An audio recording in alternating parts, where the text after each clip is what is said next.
Baik, Bapak Ibu rahmati Allah, Assalamualaikum warahmatullahi wabarakatuh. Ya, sunahnya 3 kali ya. Baik, alhamdulillah wa syukurillah wassalatu wassalamu ala rasulillah wa ala alihi washabihi wa mawalah. Masya Allah kan wa malam yashalam yakun la hawla wa la quwata illa billah. Qala Allah ta'ala fi kitabil karim bi qawlihi atadil muhtadun a'udzu billahi samil alim minasyaitonir rajim min hamzihi wa nafthihi wa nafsihi. Ya ayyuhalladzina amanu taqullaha haqqa tuqatih wa la tamutunna illa wa antum muslimun. Aw kama qala ayatul ukhra wa tazawwadu fa inna khayra zadi taqwa wa taqun ya ulil albab. Wa qala ta'ala fi ayatul ukhra wa id ta'adzara rabbukum la in syakartum la azidannakum wa la in kafartum inna 'adzabi lasyadid. Aw kama qala ta'ala fi ayatul ukhra wa idza aradna an nuhlika qaryatan amarna mutrafiha fa fasaku fiha fadammarnaha 'alaihi tadbira al-ayat. Aw kama qala ta'ala fi ayatil ukhra wa ma kana Allahu liyu'adzibahum wa anta fihim wa ma kana Allahu mu'adzibahum wa hum yastaghfirun. Wa qala Rasulullah sallallahu alaihi wasallam wa huwa shadiqul wa'dil amin ittaqullaha haqqa tuqatih ayyuta'a fala yusa wa ayyushkara fala yukfar wa ayyudhkara fala yunsa. Al-hadis kama qala sadaqallahu lazim wa sadaqa rasul karim wa ala dzalika min asyhadin. Puji-puji dan syukur Allah azza wa jalla. Setelah sekian lama, kurang lebih ada 6 bulan ya. 6 bulan kita tidak kajian di Masjid Baitul Rahman ini. Alhamdulillah kali ini kembali kita kajian. Pun pandemi COVID-19 di Indonesia belum berakhir, sementara di Rusia sudah berakhir, di Cina sudah berakhir ya. Ya. Jadi Bapak Ibu yang ingin menghirup udara bebas dari virus corona bisa datang ke Cina atau datang ke Rusia ya. Kenapa di Indonesia masih? Mungkin ada kepentingan lainnya. Ya, sepertinya ada kepentingan lain. Baik. Jadi kita bersyukur pada Allah Subhanahu wa taala dengan sebaik-baik syukur padanya. Pada hari Ahad tanggal 18 Muharram 1442 Hijriah bertepatan 1442 betul ya? 1442 Hijriah bertepatan dengan tanggal 6 September 2020. Allah takdirkan kita bisa kembali di kajian bersama ELSAF ya. ELSAF itu singkatan Bapak Ibu. L itu maksudnya huruf L, artinya liko. Liko itu pertemuan. Itu singkatan dari SH-nya Sufah ya, AFT-nya Abdul Fathi. Saya tidak tahu siapa Abdul Fathi ini yang dimaksudkan. Jadi ELSAF ini singkatan dari Liko Sufah Abdul Fathi. Yaitu suatu komunitas yang terdiri dari mereka yang sudah pada hijrah ya, bukan mu'alaf ya, muhajirin. Para muhajirin yang mereka beraktivitas di tiap hari Rabu pada maghrib sampai Isya. Itu ada liko apa? Pertama kajian bahasa Arab, Quran hadis. Jadi bahasa Arab yang dikaji adalah bahasa Arab yang orientasinya adalah untuk memudahkan memahami Al-Quran dan hadis.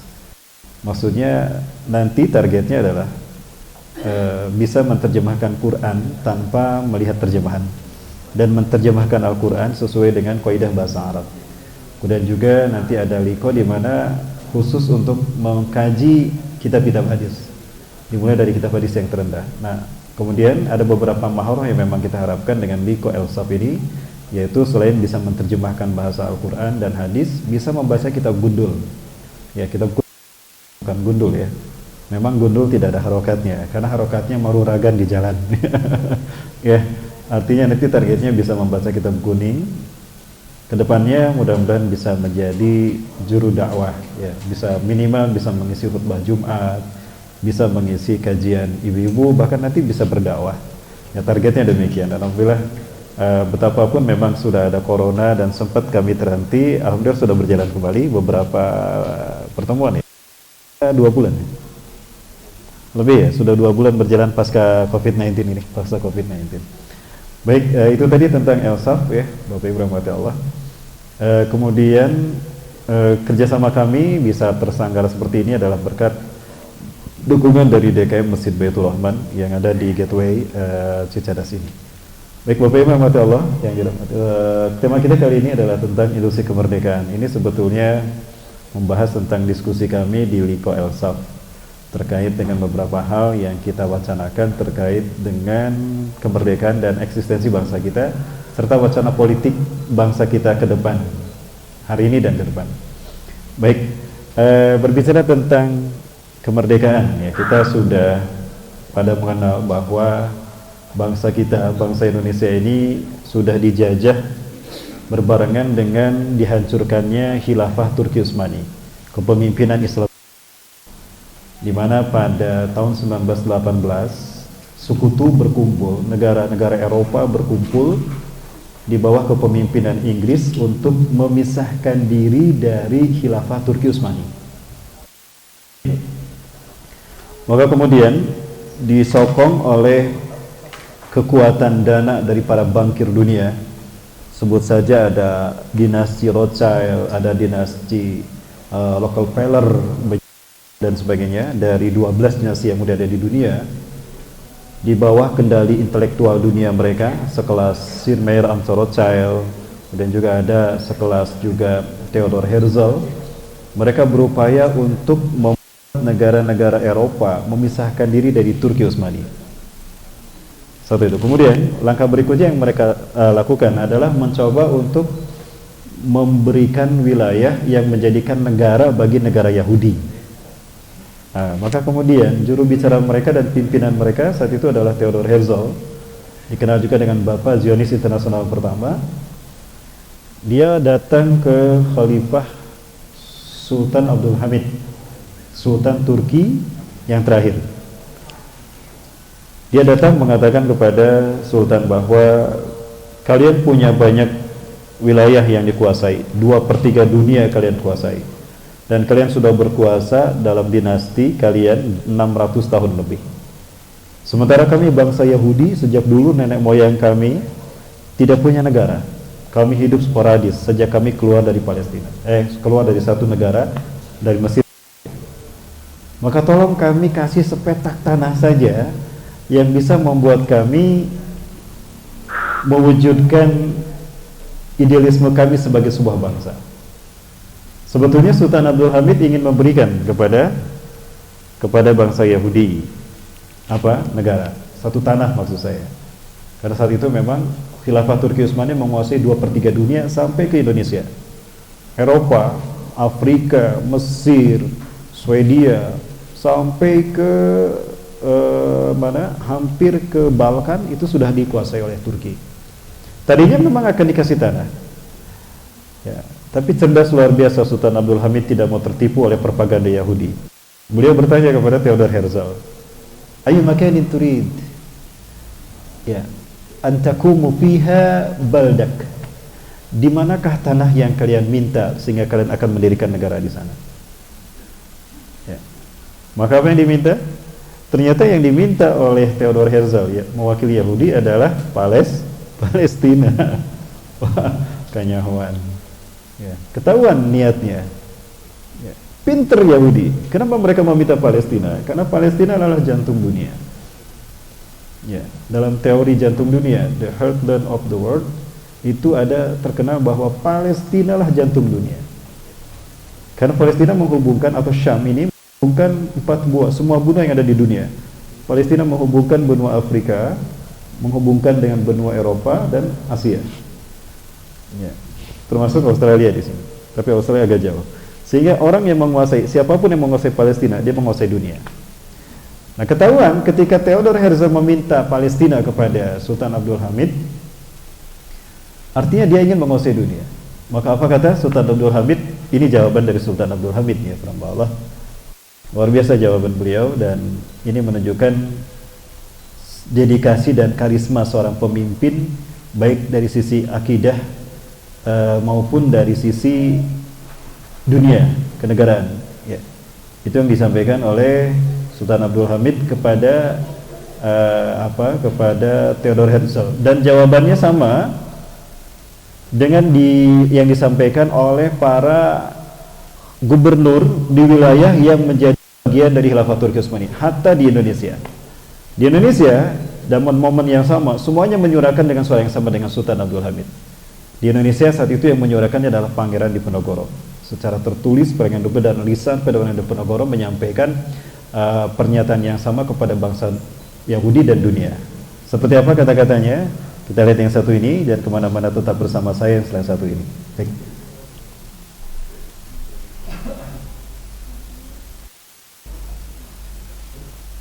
Jika daulah khilafah Utsmaniyah dimusnahkan pada suatu hari nanti, maka mereka boleh mengambil Palestina tanpa membayar harganya. Akan tetapi, bila aku masih hidup, aku lebih rela menusukkan pedangku daripada melihat tanah Palestina dikhianati dan dipisahkan dari daulah Islamiyah. Perpisahan adalah sesuatu yang tidak akan terjadi. Aku tak akan memulai pembicaraan tubuh kami selagi kami masih hidup. Dan minta agar putra bangsa yang merdeka jatuh di selatan Palestina ke awal mula. Maka dari itu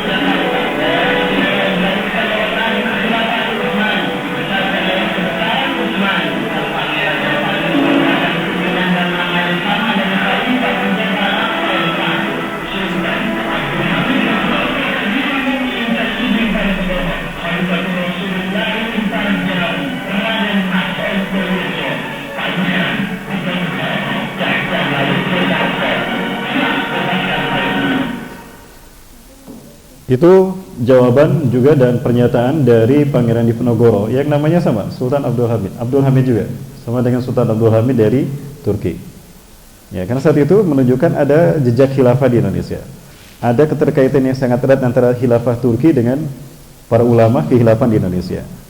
Ini rahmatullah. Apalagi sekarang memang lagi lama ya khilafah di Nusantara yang kemudian dikat para ulama yang berkata. Nah, ini merupakan satu penegasan jawaban kepada Theodor Herzl yang meminta Palestina sebagai negara mereka. Nah, maka dendamlah mereka sehingga 23 butir langkah-langkah menguasai dunia yang dulu disampaikan oleh Sir Meyer Amschel Rothschild abad ke-17 di Jerman, yang saat itu kemudian dia persatukan 12 dinasti Yahudi menjadi Illuminati. 24 butir tadi kemudian diresmikan oleh Theodor Herzl sebagai protokol Zionis. Dengan protokol Zionis itulah hancur khilafah Turki. Ya, khilafah Turki dihancurkan, maka nasib umat Islam yang menguasai 2/3 dunia dipecah-pecah menjadi seperti kue lapis dengan strategi divide et impera. Seperti kue lapis dibagi-bagi kepada barat. Ya, Mesir diberikan pada Inggris, Afrika diberikan pada Prancis, Aljazair Prancis, Irak Inggris, kemudian juga Pakistan Inggris, Malaysia Inggris, Indonesia Belanda. Ya, coba kita dijajah Inggris, pinter bahasa Inggris kita ya. Kalau kita dijajah Inggris, betul tidak Bapak Ibu? Karena kita dijajah Belanda, bahasa Belanda tiba baradu, bahasa Inggris araringgis. Betul Bapak? Bapak Ibu bisa bahasa Inggris ya? Ya. Coba kalau kita dijajah Inggris, pinter bahasa Inggris saya ya. Ya, Bapak Ibu, are you understand? Yes, I stand under you. Bukan jadi salah ngomong. Baik. Maka sejak saat itu nasib umat Islam dipecah belah dan dijajah oleh bangsa Barat. Ini penjajahan pertama, imperialisme pertama ada di muka bumi.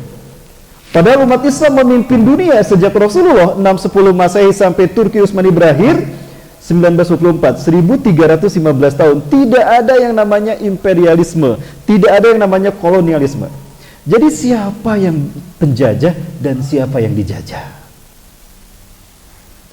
Jadi sebetulnya yang menjajah adalah mereka yang non-muslim, dan yang dijajah adalah umat Islam.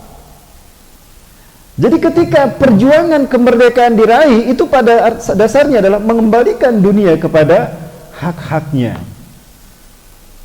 Karena Barat telah menjajah dunia, itulah mereka. Tapi sayang sekali, karena mereka yang menguasai dunia, kemudian dunia dibalik, sejarah dibalik. Karena sejarah dibuat oleh siapapun yang berkuasa. Hatta di negara kita, pelajaran sejarah ganti-ganti isinya kan, tergantung siapa yang berkuasa. Dulu ada PSBB nggak ada, dulu ada PPKN nggak ada, dulu ada pelajaran sejarah perjuangan bangsa. Kontennya sebetulnya adalah untuk mengenal gerakan-gerakan yang mengancam keutuhan NKRI, salah satunya komunisme. Tapi begitu yang mencanangkannya sudah tidak berkuasa, muncul mereka yang berkuasa bagian dari itu akhirnya dihilangkan lagi. Nah itu tadi, sejarah dibikin oleh siapa yang berkuasa. Nah, baik Bapak Ibu rahmati Allah Subhanahu wa taala, maka sampailah termasuk bangsa Indonesia, bangsa Asia dijajah oleh Inggris dan Belanda, hatta tidak terkecuali Indonesia. Dan sejarah ini banyak diulang-ulang dan diputar-putar, sehingga kita mengenal bahwa Indonesia ini dijajah oleh Belanda selama 360 tahun.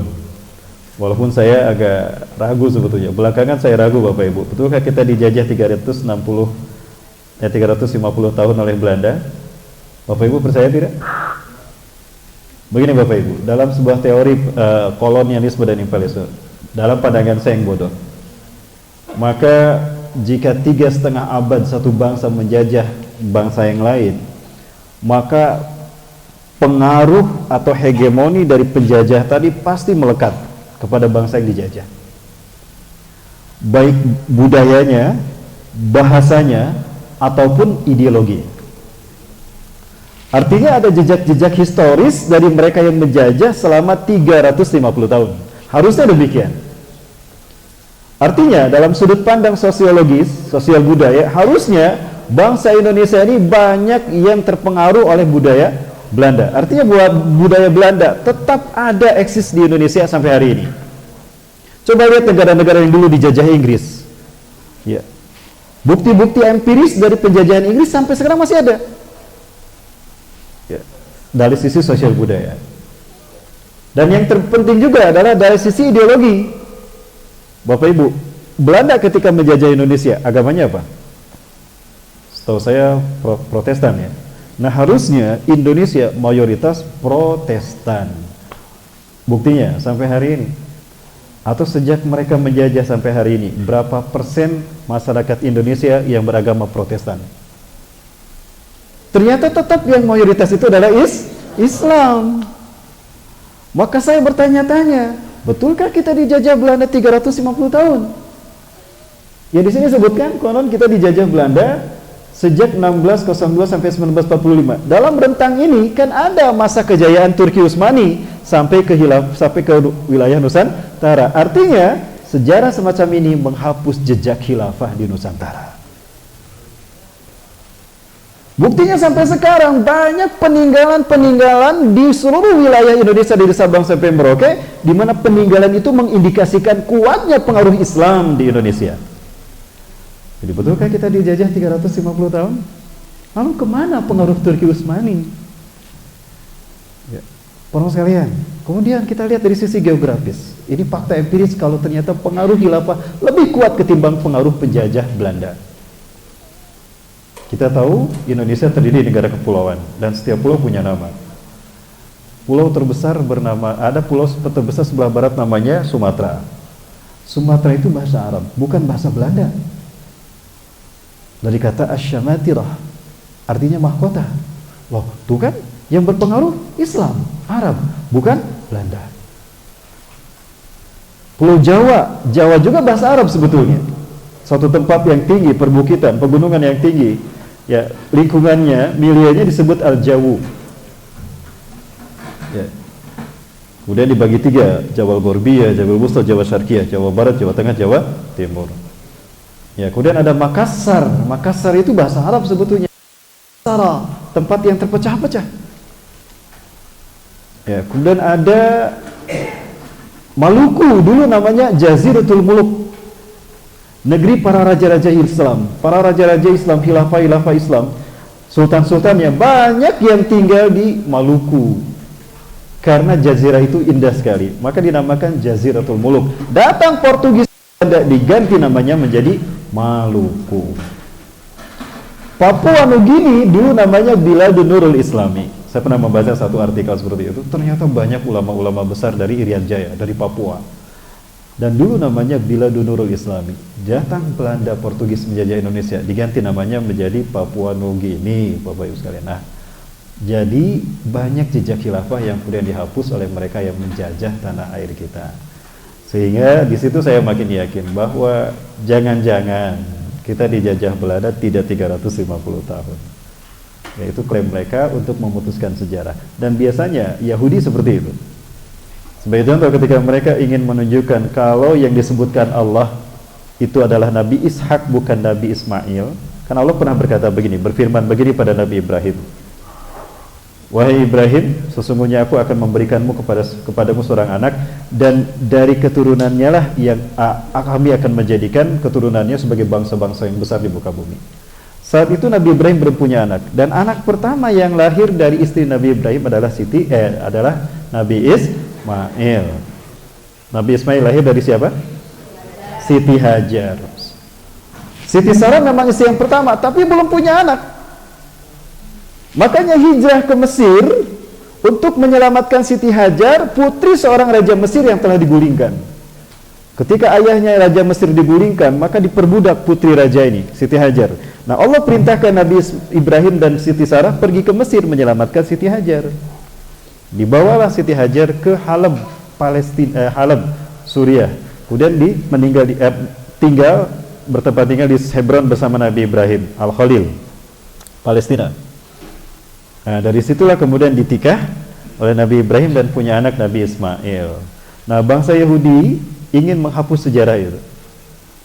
Nabi Ishak kan lahir 14 tahun setelah Nabi Ismail, maka dipotong sejarahnya. Harusnya 2600 tahun jarak dari Nabi Ibrahim ke Rasulullah, dipangkas 200 tahun, jadi 2400 tahun. Tujuannya apa? Untuk menunjukkan kebesaran Bani Israel. Dan bangsa Arab dihapus sejarahnya. Padahal Mekah dan Jazirah Arab besar itu karena keturunan Nabi Ismail, bukan karena keturunan Nabi Ishak. Begitulah cara-cara mereka. Gelagatnya sama ketika mereka menjajah Indonesia.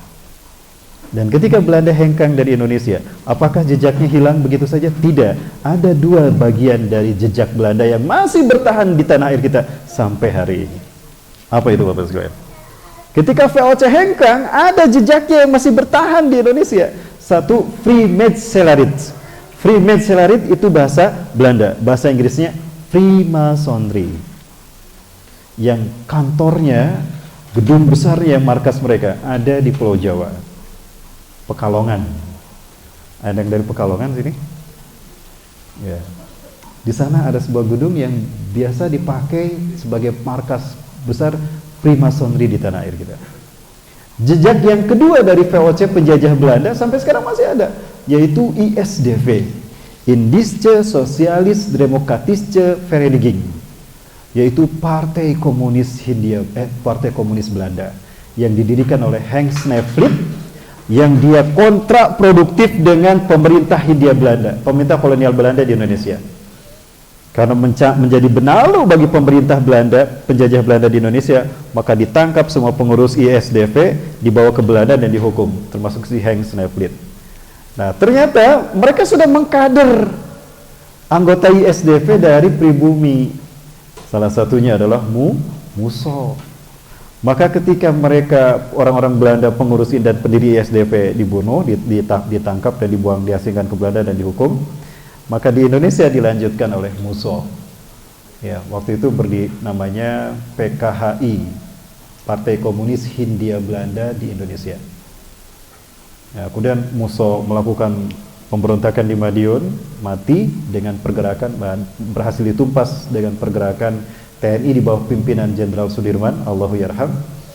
Maka kemudian sempat dilarang. Ternyata kadernya muncul yang bernama Aidit. Dan Aidit di usia 30 tahun berhasil memperkuat PKHI menjadi PKI. Kalau tidak salah namanya PKI, berubah menjadi PKI. Dan dalam waktu cepat PKI banyak pengikutnya di Indonesia dan menjadi partai yang ikut pemilu melawan Masyumi. Tapi alhamdulillah kalah tahun 55 pemilu di Indonesia dan yang menang adalah Masyumi. Namun karena manuvernya hebat kepada pendekatannya pada Soekarno, Masyumi pun didekrit sehingga gagal idealisme Masyumi untuk mengamalkan syariat Islam di tanah air Indonesia, maka Pancasila pun dikebiri. Tanda petik ya, Pancasila pun dikebiri. Baik Bapak Ibu rahmati Allah, itu cerita sedikit tentang sejarah penambahan yang rahmati Allah. Dan kemudian karunia Allah berikan kepada bangsa ini dengan dibacakannya teks proklamasi menandakan Indonesia terlepas secara de facto dan de jure dari Belanda. Tanda petik, merdeka. Kok saya sebut tanda petik? Kan judulnya ilusi kemerdekaan. Ya. Sebentar Bapak Ibu. Bapak Ibu yakin kita sudah merdeka? Ada teman yang cerita di mana ya? Saya lupa lagi.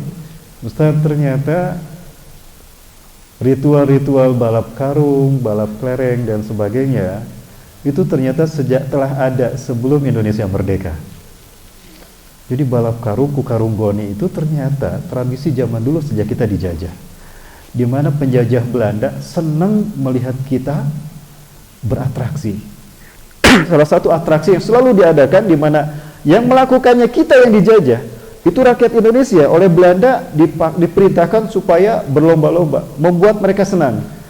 Ya, yang bertahan sampai hari ini adalah balap karung goni. Jadi balap karung itu ternyata warisan dari tradisi Belanda yang dilakukan oleh mereka yang dijajah sebagai bentuk merendahkan mereka kepada bangsa kita. Ayeuna aya keneh balap karung. Katanya sudah merdeka, tapi cara Belanda mempermalukan kita masih dilakukan. Oh, jadi kumaha masih merdeka Bapak Ibu? Sudah merdeka. Baik.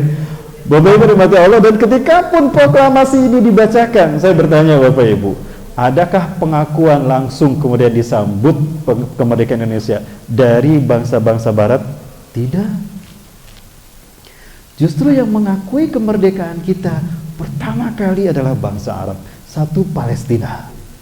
Orang yang pertama kali mengucapkan selamat atas kemerdekaan kita adalah Palestina. Bahkan Palestina sudah mengatakan sejak 1944 kalau Indonesia sudah merdeka.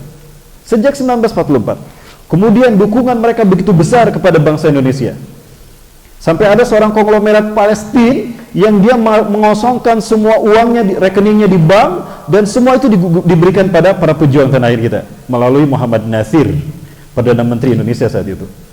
Ini dana dari saya, tolong gunakan untuk membiayai kemerdekaan kalian. Bayangkan ya, kita punya hutang budi kepada Palestina yang sampai hari ini belum merdeka. Dari 28 negara anggota Konferensi Asia Afrika tahun 55, cuma Palestina yang belum merdeka sampai hari ini karena masih dijajah. Tapi di mata kami Palestina adalah negara yang sudah merdeka. Hanya ada negara yang benalu yang menjajahnya. Ya, tapi sebetulnya sudah merdeka karena kita berhak untuk menegakkan Islam di Palestina. Betul? Baik, hormati Allah. Tadi malam saya bahas di Banjaran ya, semangat kemerdekaan, karena daripada dangdutan katanya Ustadz mending kajian. Kita bahas juga tadi. Baik Bapak Ibu warahmatullahi wabarakatuh. Pertanyaan saya kemudian, apakah dengan dibacakannya teks proklamasi ini lantas Belanda hengkang sepenuhnya dari Indonesia? Tidak Bapak Ibu. Ini ada beberapa tayangan. Satu pembahasan yang dibikin menjadi 3 tayangan, dan mudah-mudahan ini menjadi stimulus bagi kita untuk mereorientasi kembali pandangan kita tentang kemerdekaan itu sendiri.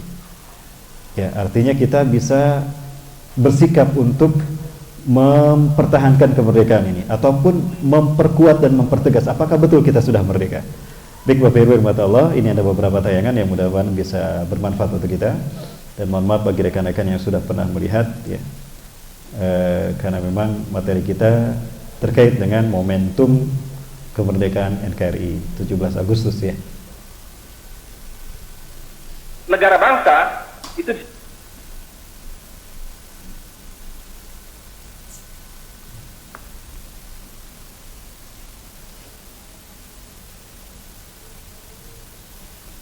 negara bangsa itu diciptakan oleh para bankir.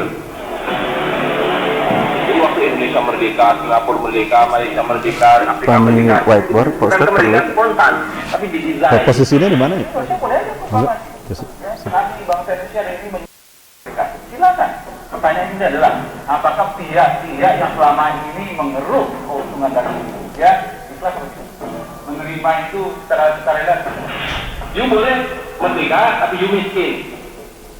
Rakyat penyakitan, rakyatmu bodoh. Tapi jangan khawatir, saya punya uang. Sekolahkan rakyatmu, bikin pembangunan, saya kasih utang.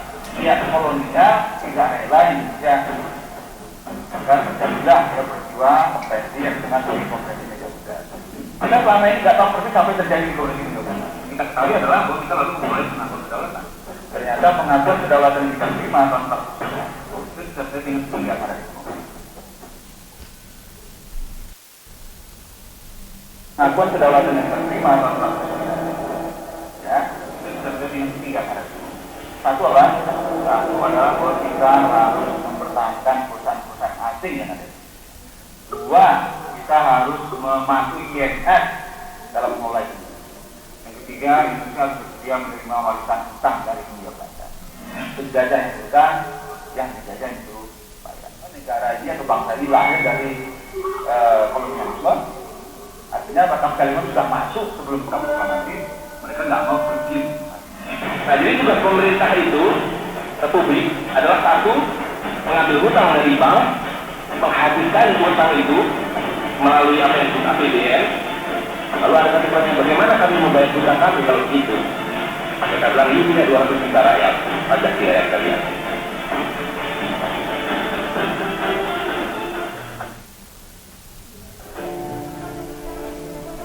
Tanggal 23 Agustus 65 kemarin Soekarno terhadap nekolonialisme dan imperialisme memuncak. Kita tidak lagi hanya membatalkan KMD, lalu kemudian Soekarno menerbitkan Undang-Undang Nomor 16 Tahun 65 tanggal 23 Agustus 65. Isinya apa? Mengakhiri segala bentuk keterlibatan perusahaan asing. Saya tadinya juga ya, saya tertarik dengan tanggal. Oh, undang-undang keluar tanggal 23 Agustus nanti. Ya, lalu ada peristiwa besar terjadi 30 September.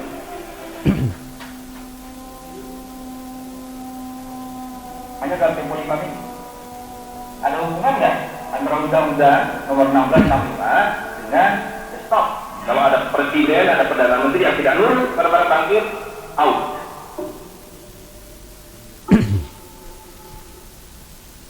Nah, ini Allah. Fakta sejarah yang ditutupi dari para pemangku negara ini ketika mereka berkhianat terhadap amanat kemerdekaan NKRI yang dulu dirintis oleh para pahlawan kita. Nah, semua tayangan tadi adalah fakta, dokumentasi fakta empiris bahwa Barat belum mengakui kemerdekaan Indonesia, hatta sampai dilakukannya konferensi meja bundar. Dan banyak konferensi-konferensi lain yang intinya Barat tidak rela melepaskan Indonesia. Ada perjanjian Renville, di mana hasilnya sangat menyakitkan pada Indonesia, di mana pada saat itu dikatakan 1948 bahwa kedaulatan Indonesia hanya berlaku untuk wilayah kedaulatannya Sumatera, Jawa dan Madura, tidak dari Sabang sampai Merauke sebagaimana diproklamasikan 17 Agustus 1945. Maka diadakan konferensi meja bundar yang hasilnya pun menyakitkan bangsa kita, dan ini tidak diberitahukan pada rakyat. Apa itu? Ya. Isinya tadi, yang pertama, Indonesia jika ingin merdeka harus membiarkan perusahaan-perusahaan asing bertahan di tanah air ini. Kenapa demikian? Tanah air kita sumber daya alam. Dan kenapa mereka menjajah? Kan kita tahu misi mereka, ada 3G, sekarang 4G, dulu 3G. Gold, gospel, glory. Gold, mereka ingin mengambil kekayaan di tanah air kita. Ya. Dan itu dicitrakan dengan gold sebagai barang yang termahal yang ada di tanah air kita. Bapak Ibu, bicara emas saja luar biasa. Ya, luar biasa kita bicara emas. Nanti kita bicara emas, Bapak Ibu ya. Apalagi di sini ada pakarnya, ada Mas Yono di sini. Oh, ada Mas Adam, insyaallah. Bapak Ibu rahmati Allah, itu yang pertama, kita harus mempertahankan perusahaan-perusahaan asing.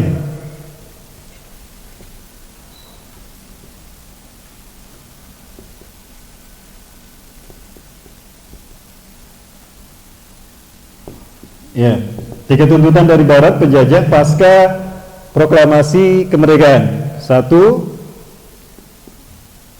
bertahannya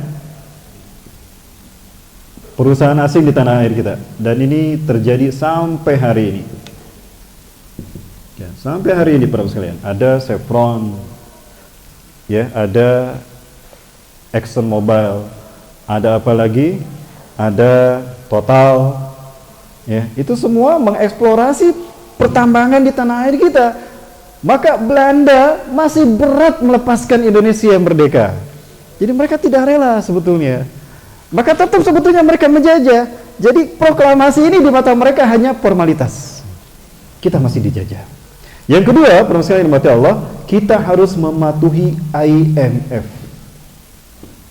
Pertanyaan saya, siapa IMF? Ya alat instrumen penjajah Barat terhadap Indonesia. Kalau kita mematuhi IMF, artinya kita masih dijajah, belum berdaulat atas wilayah NKRI.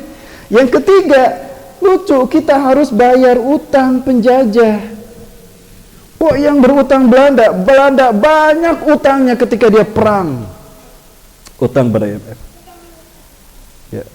Belanda nggak mau ambil pusing. Oke, kalian merdeka, bayar utang saya. Dan berapa utangnya? Besar, Prambalos, sampai sekarang itu belum lunas. Sehingga kalau dihitung total, kan bunganya setiap tahun bertambah. Nah, dibayar ketika RAPBN dibuat. Dengan cara apa? Dibikin tinggi harga-harga apa yang kita konsumsi dan kita pakai dan kita gunakan. Mulai dari makanan, minuman, kendaraan, dan juga BBM. Sampai hari ini kita dipajakin sama mereka, diperas sama mereka. Padahal Belanda sudah tidak ada. Apakah ini yang namanya merdeka? Dan kalau dihitung di jumlah semua hutang itu dibagi rata kepada seluruh rakyat Indonesia, setiap orang wajib membayar 8 juta rupiah. Iya, Bapak Ibu, yang harus kita tahu. Jadi selama ini kita didinak bobokan oleh yang namanya penguasa, kekuasaan.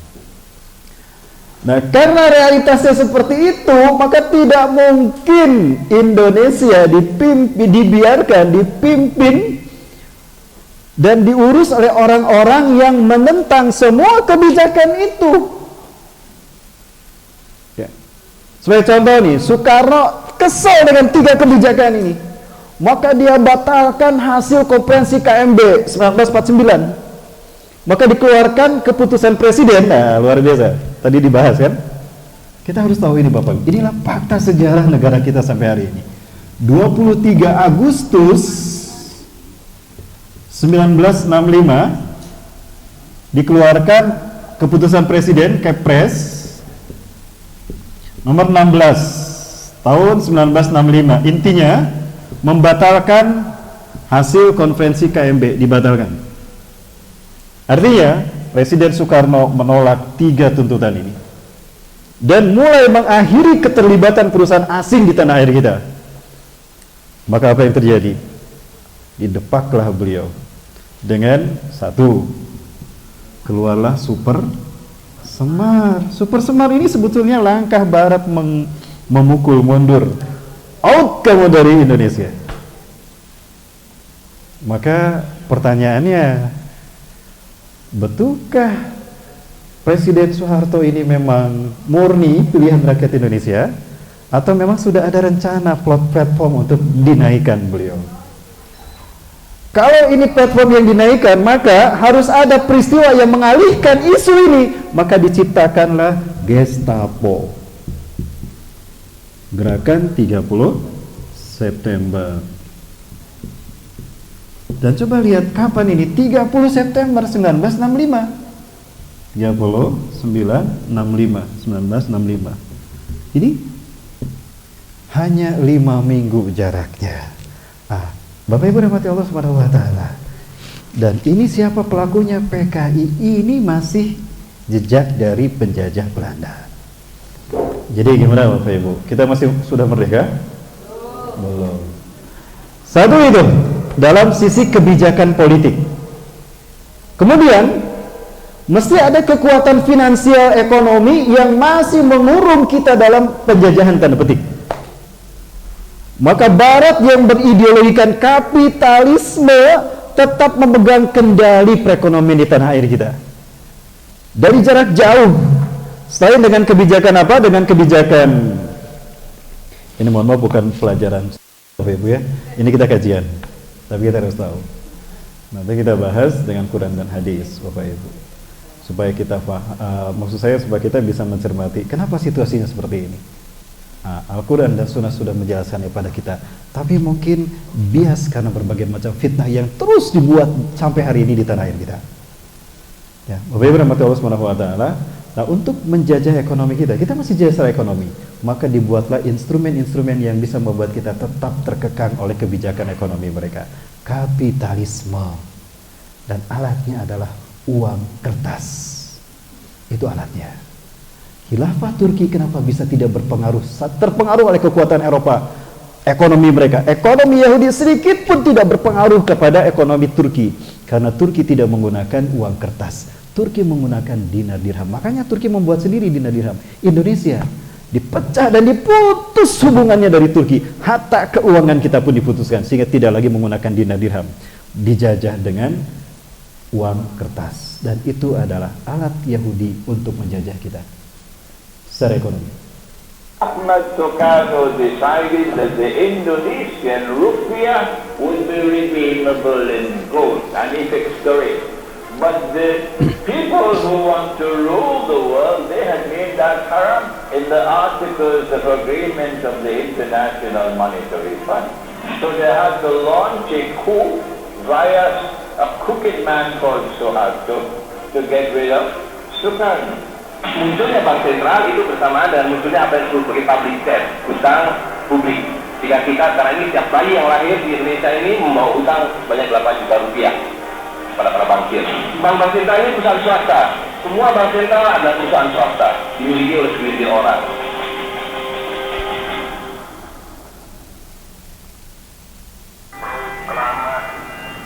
Came independent. Ahmad Sukarno called in the Rola. And he asked him about this money.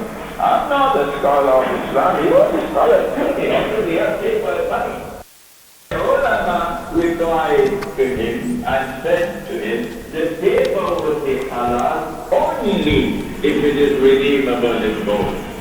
Meaning you could take the paper and get the gold at a fixed rate. So the paper will be like a check. Dulu ketika Republik Indonesia didirikan, uang yang pertama dicetak adalah 1 sen, paling besar 600 rupiah. Uang 1000 pernah didesain tapi tidak dicetak akan terlalu besar. Anda dengan 1000 Anda sudah dapat beli emas setengah kilo. Pada waktu itu 1 gram emas hanya 2 rupiah. Bank Sentral Republik Indonesia itu bukan Bank Indonesia. Dulu namanya BNI 46. Tapi Belanda tidak mau. Dia mau merdeka, dia mesti lulus saya. Dan jika BNI 46 ganti dengan bank saya mencetak bank menjadi Bank Indonesia.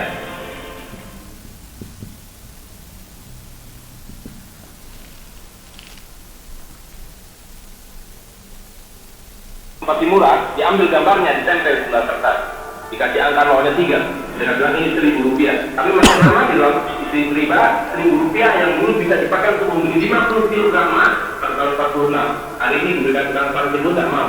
Maka mereka ganti gambarnya dengan Soekarno-Hatta, nolnya ditambah 2, jadi 100.000. Yang 99.000 dari mana? Dan tahun ini kita belah 2, dibelah 4. Mau saya kasih Pak Mahasiswa. Kemana? Namanya dari nilainya, itu seperti tidurnya Fir'aun yang menjadikan tali sebagai ular. Orang Amerika bilang, saya juga punya kertas sendiri, namanya green bag. Tapi kertas saya punya 10.000 kali lipat dari kertas saudara. Jadi kalau bapak yang bisa lihat, ada di Washington, ada di New York, bawa 100.000. Apa mereka bilang? Ini kertas funny, ini funny paper, laku. Kita punya kertas tidak laku, mereka punya kertas laku di seluruh dunia. Uang kertas adalah ilmu sihir. Bahwa hari ini kita hidup di bawah ilmu sihir, seperti halnya rakyat Fir'aun, dulu hidup di bawah sihir para Fir'aun.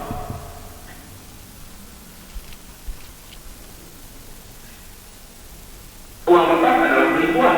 Novel inilah ilusi yang lain, sihir yang lain. Semakin Anda bukan semakin kaya, semakin uang besar Anda berarti semakin miskin. Ketika terjadi krisis, rupiah makin tidak laku, harus dibikin uang 100.000. Dan sekarang uang 100.000 sudah mulai tidak laku. Ibu-ibu sudah komplain pergi ke pasar dengan 100.000. Dan tidak berarti apa-apa ini. Yang tidak kita sadari adalah ketika ini terus berputar-berputar, 10 tahun yang lalu ini dapat 10 ekor ayam. Hari ini tinggal dapat 3 ekor ayam. Baik 7 ekor ayam kemana? Itu dipindah-pindah. Nggak ada nilainya, mana nilainya habis.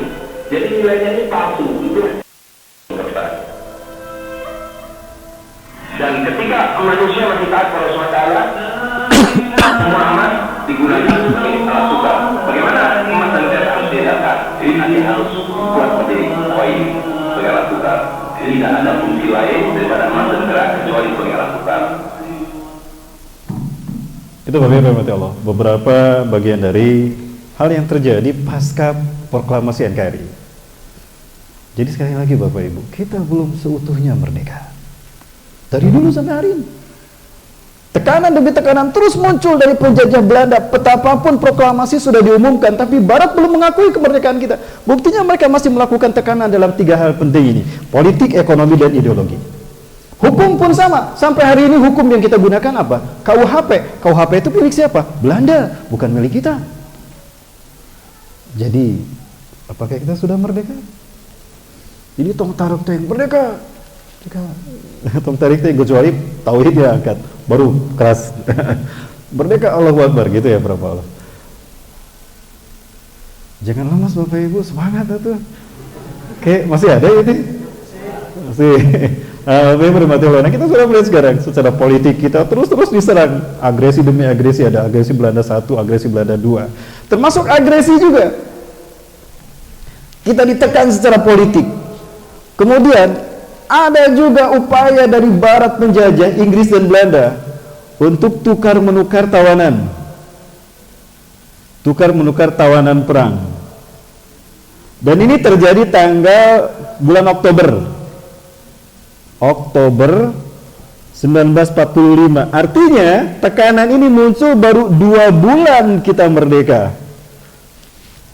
Ada dibikin kerjasama. Maksudnya tukar menukar tawanan. Maka saat itu datanglah Inggris dengan Belanda ke Indonesia untuk melihat bagaimana kondisi tawanan perang mereka di tanah air kita. Tapi apa yang terjadi? Kok Inggris datang dengan pasukan yang sangat banyak, persenjataan yang lengkap?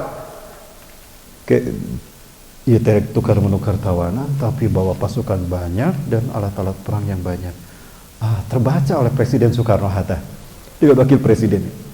Ini kayaknya gelagatnya mau melakukan agresi jilid 3. Bukan agresi jilid 3, agresi pertama. Tapi kemudian batal. Sehingga terjadi perang yang melahirkan perjuangan 10 November, Hari Pahlawan. Ya. Bapak Ibu rahmati Allah. Maka dipanggillah beberapa pejabat.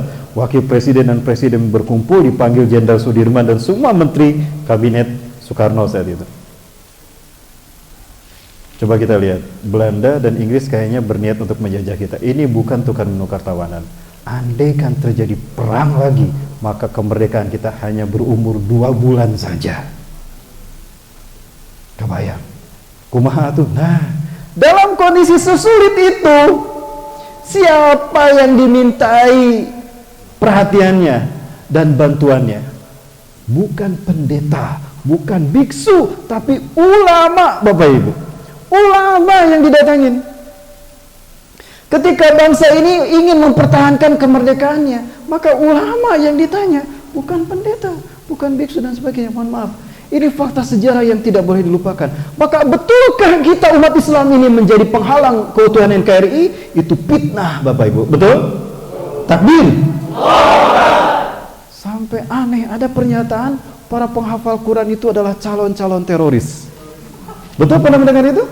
Dan itu diucapkan oleh orang yang katanya ngerti agama. Betul? Bapak Ibu, Allahu Akbar. Ini datangin ulama. Jadi ketika negara ini sulit, pihak yang ditanya dan diminta bantuan untuk menciptakan kekuatan negara bertahan dengan kedaulatannya adalah ulama. Maka kenapa ulama? Nah, itu ide dari siapa? Jenderal Sudirman. Bapak Presiden, boleh saya mengajukan usulan? Silakan. Begini Bapak Presiden, setelah saya mencermati perkembangan bangsa kita dan kedaulatan tanah air kita pasca proklamasi 17 Agustus 1945 sampai hari ini, kita masih belum seutuhnya bebas dari anasir-anasir imperialisme dan kolonialisme Belanda dan Inggris. Maksud Panglima, maksud Pak Jenderal, begini saja Pak Presiden, coba kirim utusan, datangi Kiai Haji Hasyim Asy'ari, Hadratus Syekh Hasyim Asy'ari, Mustasyar NU, pendiri NU. Tolong tanyakan kepadanya 3 hal. Ini sering saya sampaikan, pernah saya sampaikan Bapak Ibu ya. 1. Apakah perang membela NKRI dari Sabang sampai mempertahankan dari penjajahan Belanda bisakah disebut jihad fisabilillah? Luar biasa, ini perkataan seorang jenderal yang bernama Jenderal Sudirman, Panglima TNI. Yang kedua, bagi mereka yang gugur dalam membela kedaulatan NKRI yang notabene bukan negara Islam, bisa nggak disebut mati syahid? Yang ketiga, kita seperti ini dan kenapa mereka bisa masuk? Itu karena banyak pengkhianat di sekitar kita, orang munafik di tengah-tengah kita. Tolong tanyakan, bolehkah mereka dihukum mati? Tegas luar biasa Panglima TNI. Ini namanya Panglima TNI. Kenapa? Iya. Salah saya ngomong? Baik. Maka disepakati, diterima usulan dari siapa? Dari Jenderal Sudirman. Dikirimlah utusan ke Panglima TNI. Maka Kiai Haji Hasyim Asy'ari, petinggi dan pendiri Nahdlatul Ulama, mengumpulkan para ulama se-Jawa dan Madura, termasuk dari Banten dan Cirebon. Bermusyawarahlah dan hasilnya apa? Lahirlah 3 resolusi jihad, 3 poin resolusi jihad NU yang isinya 1, perang membela kemerdekaan NKRI, membela NKRI dari Sabang sampai Merauke. Itu adalah jihad bisa. Bahkan ketika Bapak Ibu di rumah ada perampok datang, lalu kita mempertahankan harta kita melawan perampok, kita mati, syahid tuh. Apalagi membela bangsa Indonesia. Itu sih jihad di jalan Allah. Dan yang gugur syahid. Yang kedua, yang gugur syahid. Yang ketiga, para pengkhianat itu adalah mereka yang membuat penjajah kembali menjajah negara kita, wajib dihukum mati. Dan itu diterima oleh Presiden Soekarno. Maka bangkitlah semangat perlawanan melawan Inggris dan Belanda. Ternyata memang ingin menjajah kembali. Maka terciptalah perang di Jembatan Merah yang terkenal itu, sampai Bung Tomo menyerukan Allahu Akbar untuk membangkitkan semangat itu. Minta izin untuk ceramah berorasi di Radio Republik Indonesia, RRI.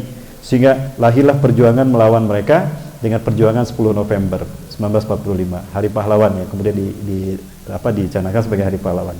Intinya, alhamdulillah, kemerdekaan NKRI berhasil diraih kembali. Lewat peran serta siapa? Ulama dan para santri. Itu Bapak Ibu, saya menolak lupa. Dan ini yang disampaikan oleh pakar sejarah di tanah air kita. Siapa para pemirsa sekalian? Masih ingat? Nah, ini mohon maaf saya perlihatkan kembali untuk kita tidak lupa ya. Sangat tidak benar kalau dikatakan ulama tidak tahu NKRI.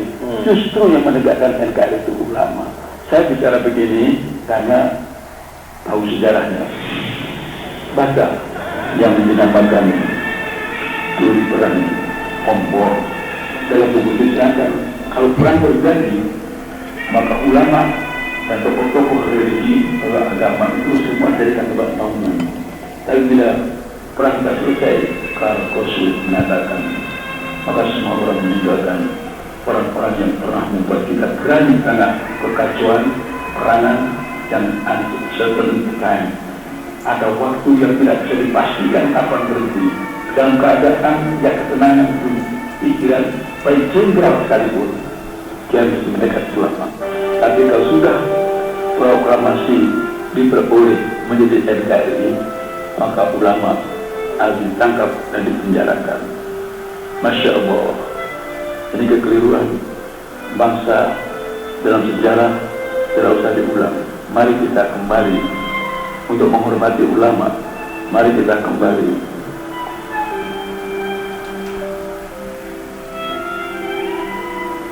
membela ulama.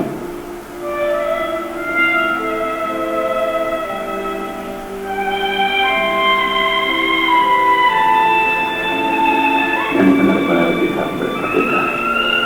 Kita tidak bisa merdeka seperti hari ini kecuali Maha Akbar, Maha Karya daripada ulama terdahulu. Itu Bapak Ibu sekalian dari Allah. Jadi saya ingin mempertanyakan dengan jelas kepada mereka yang lantang mengatakan kalau khilafah ini ancaman nasionalisme NKRI. Coba sejarah ini mau dikembangkan. Kemudian ketika bangsa ini membacakan teks proklamasinya Itu di mana? Jalan Pegangsaan Timur nomor 65 ya? 56. Pegangsaan Timur, apa Bapak Ibu? Pegangsaan Timur nomor 56. Itu rumah kan? Bukan jalan. Pertanyaannya itu rumah siapa? Syekh Said Faraj bin Martak. Syekh Said Faraj bin Martak itu Habaib. Jadi banyak sekali ternyata peran para habaib dan ulama dalam menyongsong dan merintis kemerdekaan ini, memperjuangkan kemerdekaan bangsa ini. Lalu sekarang habaib dan ulama diperangi. Nah, itu tadi teorinya sudah dibaca oleh pakar sejarah kita. Semoga Allah menjaga beliau, itu guru kita, Profesor Ahmad Masud Negara. Nah, intinya Bapak Ibu sekalian rahmati Allah, penjajah tidak rela melepaskan bangsa kita karena kita kaya raya. Apalagi belakangan ini ditemukan kekayaan-kekayaan. Rahmati Allah, kita bicara emas saja dulu. Bicara emas. Ternyata ada pertambangan emas yang lebih besar dari Freeport, Bapak Ibu. Tapi apa itu? Blok. Selama ini yang dibesar-besarkan Freeport di Papua, di Kabupaten Mimika, Provinsi Papua. Ya, Bapak Ibu rahmati Allah SWT. Bicara Freeport saja Bapak Ibu. Freeport beroperasi 1965. Kontrak politiknya ditandatangani oleh Bapak Presiden Soeharto. Bukan 65, 67. Ya, sudah terjadi super semar ya. Intinya bahwa eksistensi perusahaan asing makin kuat, terutama Amerika. Padahal Presiden Soekarno sudah membuat undang-undang tadi nomor berapa? 23 tahun 1965. Perusahaan asing hengkang dari Indonesia. Tapi ternyata dibatalkan. Nah, Pak Harto nanda tangan. Sama dengan IMF, segala. Ada Bapak Ibu. Nah, kemudian maka berdirilah Freeport mengelola emas yang ada di Papua. Bicara Freeport saja. Jika saya salah silakan luruskan Bapak Ibu.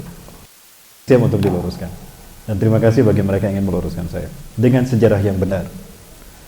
Freeport penghasilannya luar biasa. Pada tahun 2007 ada sebuah majalah, lembaga majalah pemberitaan di dunia, The Mining International, audit terhadap hasil Freeport tahun 2007 saja. Tahun 2007 ya, penghasilan Freeport satu tahun itu 6.255 miliar dolar. Kursnya dolar dan ini miliar. Bapak Ibu, satu tahun 2007 saja sekian. Kalau dikerupiahkan berapa? Andaikan rupiah 10.000 saja, karena waktu itu 9.600 ya. Taruh 10 berapa? Miliar itu kan berarti 9. Ya, 9. Ya. Dikali 10.000 aja, dikali 10.000 berapa? Ini jadi ke sini, 10-nya jadi ke sini, 5-5-nya jadi 1.000 ya. 62.550 triliun. Lunas hutang luar negeri kita dan kita kaya raya Bapak Ibu. Hanya dengan penghasilan Freeport satu tahun. Dan beroperasi sejak 1967. Subhanallah. Itu kita baru bicara Freeport. Kemudian masih banyak emas yang belum dieksplorasi oleh Freeport. Sehingga pernah terjadi pada tahun berapa tuh? 2018 apa 2018 ada revitalisasi saham Freeport di Indonesia. Tujuannya apa? Mau diperpanjang nggak? Karena ternyata masih banyak yang belum dieksplorasi. Plus ditemukan uranium yang 100 kali lebih mahal dari emas. Bu, emas berapa sekarang Bu? 1 gramnya? 1 juta? Sudah 1 juta kan? Uranium 100 kali lebih mahal dari emas. Jadi kalau emas 1 juta, uranium 100 juta 1 gramnya. Maka kembali penjajah tidak mau melepaskan Indonesia begitu saja. Kaya Bapak Ibu, andaikan untuk bicara Freeport saja Bapak Ibu, bicara Freeport, blok Freeport Papua Mimika. Dari dulu 1967 sampai hari ini dikumpulkan ditambah emas yang belum dieksplorasi plus uranium. Dikumpulkan dibagi rata kepada Indonesia, kepada rakyat Indonesia sesuai dengan Undang-Undang Dasar 45 pasal 33. Kekayaan alam yang dimiliki negara ini dikelola oleh pemerintah untuk kesejahteraan rakyat Indonesia. Undang-Undang pasal 33. dibagi rata ke semua rakyat Indonesia. Per kakak dapat 2,7 ton emas per kakak. Bu punya berapa kilo emas di rumah, Bu? Saya nggak sombong, Bu, ada 165 kilogram emas di rumah. Ada Mas Raihan, Mas Ali, Mas Sauki, Mas Safik, Mas Jono, Mas Tukijan, Mas Paijo. 2,7 ton emas mau diapakan, Bapak Ibu? Harusnya kita kaya, luar biasa. Ya, Allah Subhanahu wa taala pernah menyatakan kepada kita bahwa jika kita bersyukur atas kenikmatan yang Allah berikan kepada kita, pasti ditambah. Ya, Quran surat Ibrahim ayat 7. A'udzubillahi minasyaitonirrajim. Wa ita'adzara rabbukum, dan ingatlah ketika Tuhan memaklumkan di dalam Al-Qur'an, la in syakartum, sungguh, di sini menggunakan lam taukid nih. Ini lam taukid. Sungguh jika kalian bersyukur, syakartum. Sungguh jika kalian bersyukur kepadaku, kata Allah, la azidannakum. Wah, Allah menggunakan lam taukid lagi. Ada huruf lam taukid dan nun taukid sakilah. Pasti Allah tambah itu rezeki kepada kita. Dengan catatan kita bersyukur atas kenikmatan yang Allah berikan pada kita. Tapi wala in kafartum, dan sungguh jika kalian kufur atas nikmat yang aku berikan, inna adzabila syadid, adabku sangat pedih akan menimpa kalian. Bapak Ibu yang mati Allah Subhanahu wa taala, kemerdekaan itu karunia Allah. Dan Islam misinya adalah memerdekakan manusia seutuhnya. Lupakah kita? Ketika Islam datang ke tanah Mekah, di Mekah terjadi perbudakan kan? Dan ketika Islam datang dengan dakwah Rasulullah, hilang tuh yang namanya perbudakan. Berarti kemerdekaan ini adalah misi daripada Islam ketika datang ke dunia. Risalah Islam. Jadi di mana risalah Islam ini menjajah dan mengancam keutuhan negara? Tidak, Bapak Ibu, itu fitnah. Baik, Bapak Ibu dari Allah Subhanahu wa taala. Ya. Kita bicara kemerdekaan sekarang. Apa itu kemerdekaan? Kemerdekaan adalah sesuatu yang dimiliki oleh sebuah negara untuk meraih haknya secara penuh atas seluruh wilayah bagiannya. Dalam istilah lain, kemerdekaan dalam definisi ini disebut atau kedaulatan di seluruh wilayahnya. Maka kemerdekaan NKRI artinya kita berdaulat untuk menentukan hak apapun dalam wilayah yang kita miliki dari Sabang sampai ke Merauke, bebas untuk mengendalikan wilayah tadi sesuai dengan kebijakan yang dimiliki oleh tanah air kita. Pertanyaannya, sudahkah kita bebas memutuskan untuk mengelola tanah air kita? Saya kira belum, karena masih ada itu tadi, tuh belum dihapus Bapak Ibu. Yang kedua, kemerdekaan merupakan sesuatu yang di saat seseorang mendapatkan hak untuk mengendalikan dirinya sendiri tanpa campur tangan orang lain dan atau tidak bergantung pada orang lain lagi. Artinya mandiri untuk mengelola apa yang dimilikinya tanpa ada intervensi dan tekanan dari pihak lain. Itu yang namanya kemerdekaan. Ini definisi yang dibuat oleh Wikipedia. Sinonimnya adalah kebebasan. Maka dari itu, kemerdekaan merupakan salah satu karunia besar dari Allah Subhanahu wa taala kepada hamba-hambanya. Ia merupakan nikmat urutan kedua sesudah nikmat kehidupan. Nikmatul hurriyah bahwa nikmatul tsaniyah ba'da nikmatul hayah. Kenikmatan kemerdekaan dan kebebasan adalah nikmat terbesar kedua setelah nikmat kehidupan. Itu fatwa pernyataan para ulama. Ya, sehingga ia tetap berada pada satu urutan di bawah nikmat yang termahal. Ya, yaitu keimanan.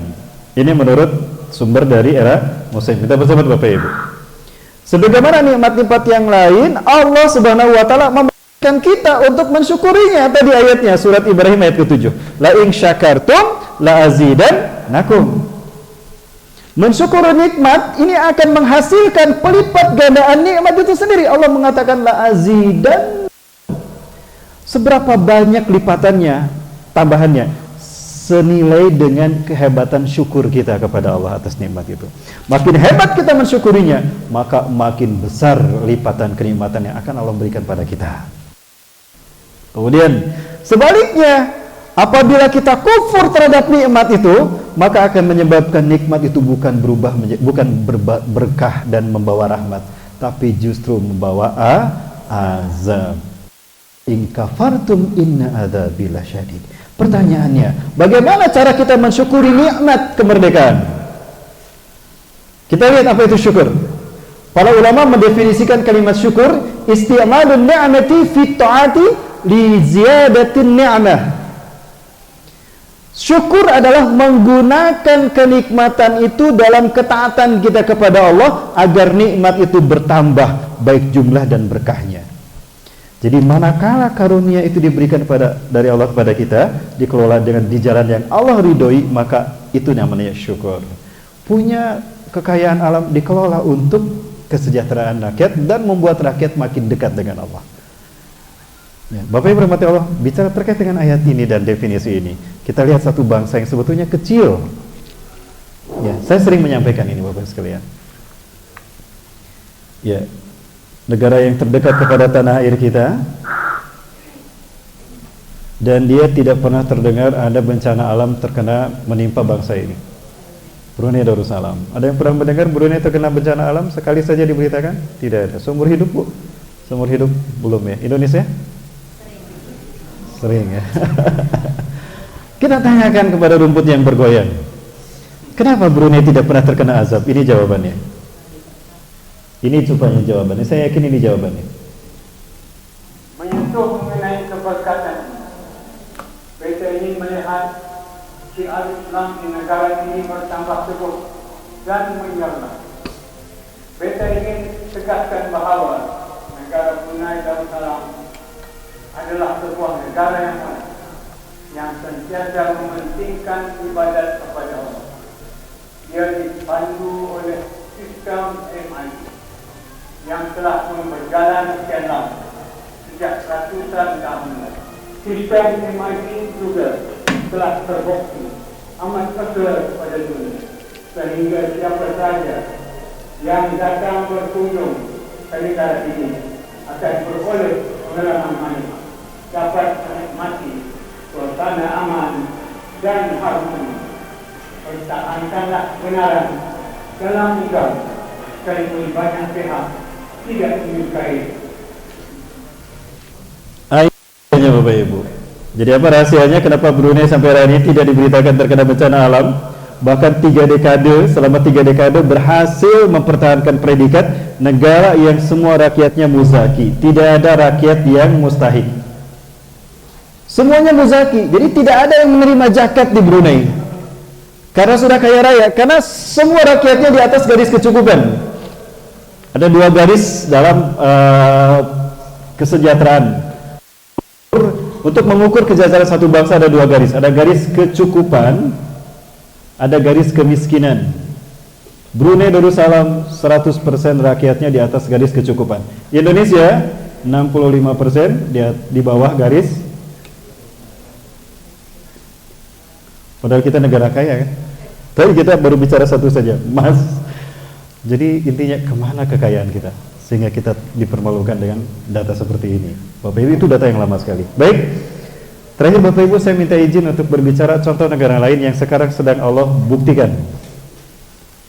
Ketika mereka mensyukuri kemerdekaan itu dengan menggunakannya di jalan Allah, Allah berkahi, Allah tambah kenikmatannya. Negara mana? Subhanallah, Turki. Melihat presiden Turki, saya membayangkan inilah presiden sekelas khalifah. Ya. Presiden sekelas khalifah. Ada gubernur sekelas presiden, ya. Ada gubernur sekelas presiden dan ada presiden sekelas khalifah. Nah, sosok yang satu. Dia adalah sosok yang dulu pernah dipitnah. Wah, ini sekuler, ini bidaan kapitalisme Amerika. Tapi apa jawabannya? Banyak yang bertanya tentang loyalitas saya. Maka saya katakan bahwa loyalitas saya adalah untuk negeri saya. Dan negeri saya adalah setiap jengkal tanah di muka bumi yang dan azan di sana. Allahu Akbar. Nah, ini baru namanya semangat kemerdekaan. Dan ini buktinya seorang pemimpin yang punya integritas, pemimpin yang punya kedaulatan, pemimpin yang diri, berani menunjukkannya kepada siapapun, hatta kepada negara adidaya sekalipun. Presiden kita berani seperti ini? Insya Allah berani. Maksud saya bukan Obama, Presiden Cina bisa nggak seperti ini kan? Baik, saya tidak bermaksud membandingkan apa itu. Dan ini bukti Allah memberikan karunia besar. La in syazidannakum. Jika kalian bersyukur atas nikmat yang aku berikan pada kalian, nikmat kekayaan alam, nikmat kemerdekaan hidup dan kebebasan kalian, aku tambah kenikmatan itu. Turki, subhanallah, ditemukan gas alam di Laut Hitam. Bapak Ibu dirahmati Allah, dan lihat jumlahnya 320 miliar meter kubik untuk satu bagian dari semua wilayah yang dinyatakan ada, dideteksi ada gas alam terbesar di Laut Hitam. Dan ini bukan hanya gas alam, nanti akan merembet kepada emas, dan itu ada di Laut Hitam dan bersambung dengan Sungai Efrat. Bukankah Rasulullah pernah bersabda bahwa tidak akan terjadi hari kiamat sehingga terjadi perang besar, di mana perang itu diakibatkan tersingkapnya emas di Sungai Efrat. Apakah emas muncul begitu saja? Tidak, melainkan ketika gas alamnya dieksplorasi. Di mana Sungai Efrat? Di pertemuannya dengan Laut Hitam. Maka ketika gas alam ini diambil, maka akan dilihat ada emas pasti di sana. Amerika dan Cina sekarang sedang warawiri, aduh kabita hati-hati, di balik ini semua akan muncul penjajahan bentuk baru dan mudah bagi mereka. Saya menolak lupa tahun 1995. 5 menit lagi ya? 5 menit lagi boleh Bapak Ibu? Tahun 95 Amerika kehabisan cadangan minyaknya. Bro, kemana dengan minyak, sementara minyak adalah ruh bagi Amerika yang megapolitan itu, yang metropolitan. Akhirnya gimana? Coba lihat satelit kita. Ketika satelit Amerika mengarah ke Afghanistan, ditemukanlah minyak dalam jumlah besar. Dihitung-hitung, coba luas wilayahnya sekian, ukur, hitung, oh ini paling hitam, sekian ini persen, dihitung langsung. Maka hasilnya apa? Minyak di Afghanistan bisa memperpanjang umur Amerika 150 tahun ke depan. Prediksinya begitu, kalau dikelola semua. Baik, arahkan kekuatan kita ke Afghanistan. Buka Afghanistan, dibuka Afghanistan, muncul siapa yang berkuasa? Taliban. Siapa Taliban? Ada Mullah Omar, ada Usama bin Laden, ada Taliban, ada Al-Qaeda. Padahal tidak ada Al-Qaeda sebetulnya. Wah, gimana? Nggak mungkin mereka kerjasama dengan kita, kata Amerika. Jadi kumaha? Gampang. Ledakan WTC, sebut mereka teroris. Maka Amerika punya alasan untuk membantai mereka atas nama PBB, Perang Melawan Terorisme. Padahal mereka yang menciptakan. Betul?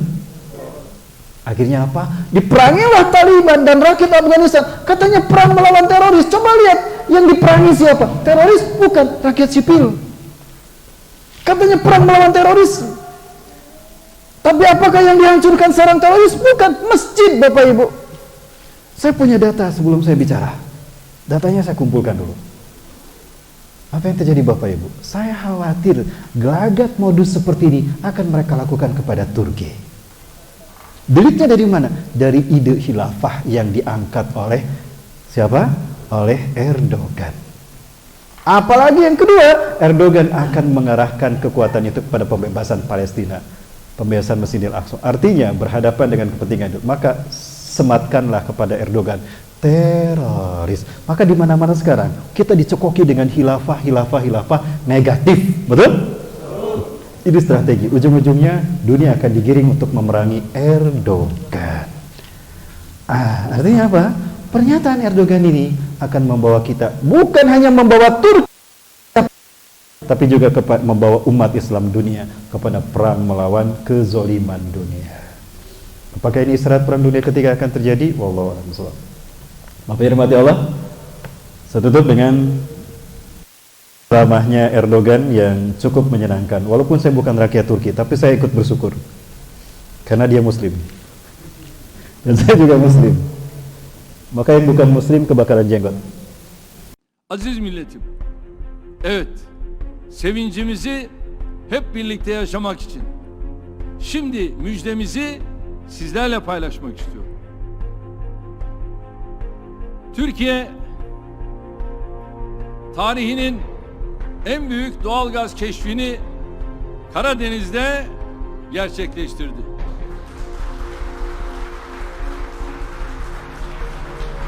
Fatih sondaj gemimiz 20 Temmuz 2020 tarihinde başladığı Tuna 1 kuyusundaki sondajında hamdolsun 320 milyar metreküp doğal gaz rezervi keşfetmiş durumda.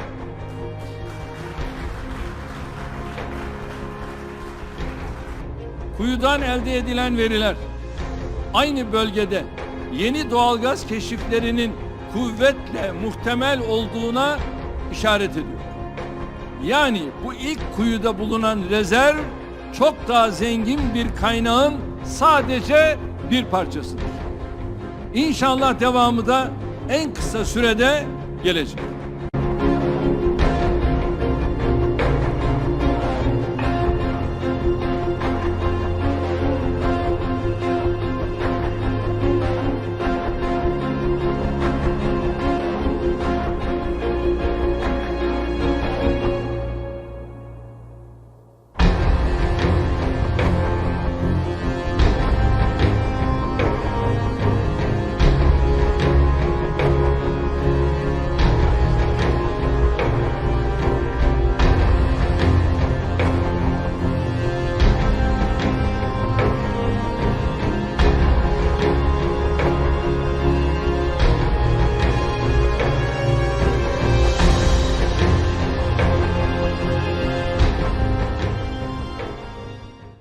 Firman Allah Subhanahu wa Ta'ala. Jadi yang saya teliti justru di balik hikmah ini semua adalah perang besar yang Rasulullah sebutkan.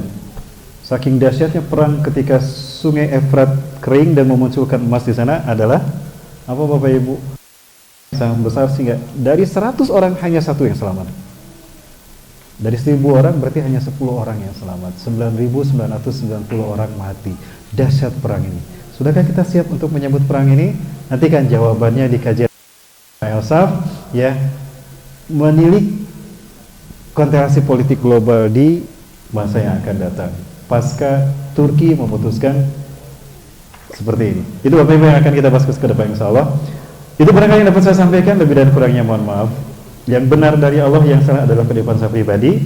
Jika ada beberapa hal yang saya kemukakan dan itu benar, maka itu bukan dari saya, itu dari Allah Azza wa Jalla. Dan jika ada yang salah dari apa yang saya sampaikan, itu dari saya. Dan saya beristighfar astagfirullahalazim, dan saya siap menerima masukan apabila ada data-data yang saya sampaikan itu tidak benar. Terima kasih Bapak Ibu sekalian yang dirahmati Allah. Waktu saya kembalikan pada Amir Majelis ya, Pak Andi Elsaf. Beliau adalah Amir Majelis kita, MC akhir zaman. Kalau saya Ustadz akhir bulan. Terima kasih Pak Andi.